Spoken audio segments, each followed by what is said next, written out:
ನಾವು ಬದುಕ್ತಾ ಇರೋದಕ್ಕೆ ಫಿಸಿಕ್ಸೇ ಮೇನ್ ರೀಸನ್ ಅಂತ ಹೇಳಿದ್ರೆ ನೀವು ಒಪ್ಕೊಳ್ತೀರಾ? ಭೂಮಿ ಮೇಲೆ ಲೈಫ್ ಯಾಕಿದೆ ಅಂತ ಯಾರಾದರೂ ನಿಮ್ಮನ್ನ ಕ್ವಶನ್ ಮಾಡಿದ್ರೆ ನೀವು ಆನ್ಸರ್ ಏನಂತ ಹೇಳ್ತೀರಾ? ಕೆಲವ್ರು ಹೇಳ್ಬೋದು ಆಕ್ಸಿಜನ್ ಇದೆ ಅದರಿಂದ ನಾವು ಬದುಕ್ತಾ ಇದ್ದೀವಿ ಅಂತ, ಇನ್ನು ಕೆಲವ್ರು ಹೇಳ್ಬೋದು ವಾಟರ್ ಇದೆ ಅದರಿಂದ ನಾವು ಬದುಕ್ತಾ ಇದ್ದೀವಿ ಅಂತ. ಆದರೆ ಇದೆಲ್ಲದಕ್ಕೂ ಮೇಯ್ನ್ ರೀಸನ್ನ ನಾವು ಮರಿತಾ ಇದ್ದೀವಿ. ಏನಂದರೆ ಗ್ರಾವಿಟಿ. ಹೌದು, ಗ್ರಾವಿಟಿನೇ ಮೇಯ್ನ್ ರೀಸನ್. ಲಕ್ಷಾಂತರ ವರ್ಷಗಳ ಹಿಂದೆ ಗ್ಯಾಸ್ ಡಸ್ಟ್ ಮತ್ತು ಕ್ಲೌಡ್ಸಿಂದ ನಮ್ಮ ಯೂನಿವರ್ಸ್ ತುಂಬಿತ್ತು. ಸ್ಪೇಸಲ್ಲಿ ಮೋಡಗಳು ತುಂಬ ರ್ಯಾಂಡಮ್ ಆಗಿ ಸುತ್ತಾಡ್ತಾ ಇದ್ವು.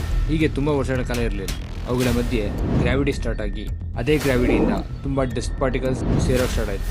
ಅದೇ ಪ್ರೋಸೆಸ್ ಮುಂದುವರೆದು ಸ್ಟಾರ್ಸ್ಗಳು ಹುಟ್ಟೋಕೆ ಕಾರಣ ಆಯಿತು. ಆ ಸ್ಟಾರ್ಸ್ಗಳ ಒಳಗೆ ಇರೋ ಎಲಿಮೆಂಟ್ಸ್ಗಳ ಮಧ್ಯೆ ರಿಯಾಕ್ಷನ್ ಸ್ಟಾರ್ಟ್ ಆಯಿತು. ಈ ರಿಯಾಕ್ಷನ್ಸ್ಗಳ ರಿಸಲ್ಟೇ ಕಾರ್ಬನ್, ಆಕ್ಸಿಜನ್ ಆ್ಯಂಡ್ ನೈಟ್ರೋಜನ್. ಇದೇ ಕಾರ್ಬನ್ನಿಂದ ನಮ್ಮ ಬಾಡಿ ಫಾರ್ಮ್ ಆಗಿದೆ. ಇದೇ ಆಕ್ಸಿಜನ್ನಿಂದ ನಾವು ಉಸಿರಾಡ್ತಿದ್ದೀವಿ. ಇದೇ ನೈಟ್ರೋಜನ್ ಈಗ ನಮ್ಮ ಭೂಮಿಯ ವಾತಾವರಣದಲ್ಲಿ 70% ಇದೆ. ಸ್ಟಾರ್ಸ್ಗಳ ಆಯಸ್ಸು ಮುಗಿದಾಗ ಅವು ಕೊಲ್ಯಾಪ್ಸ್ ಆಗ್ತವೆ. ಅದರ ಮ್ಯಾಟರ್ಸ್ಗಳು ನಮ್ಮ ಸ್ಪೇಸಲ್ಲಿ ರ್ಯಾಂಡಮ್ ಆಗಿ ಮೂವ್ ಆಗ್ತಾ ಇರುತ್ತೆ. ಇದನ್ನೆಲ್ಲ ಮತ್ತೆ ಹೋಲ್ಡ್ ಮಾಡಿ ಹೊಸ ಪ್ಲಾನೆಟ್ ಅಥವಾ ಹೊಸ ಸ್ಟಾರ್ಸ್ ಆಗಿ ರೀಫಾರ್ಮ್ ಮಾಡೋದರಲ್ಲಿ ಗ್ರಾವಿಟಿಯ ಕೆಲಸ ತುಂಬ ಇರುತ್ತೆ. ಗ್ರಾವಿಟಿ ಕೆಲಸ ಇಷ್ಟಕ್ಕೆ ಮುಗಿಯಲ್ಲ. It keeps earth orbiting around the sun. It holds atmosphere in space. ನಾವು ತಿನ್ನೋ ಆಹಾರನ ಪ್ರಿಪೇರ್ ಮಾಡೋಕ್ಕೂ ಕೂಡ ಗ್ರಾವಿಟಿ ಇರಬೇಕು.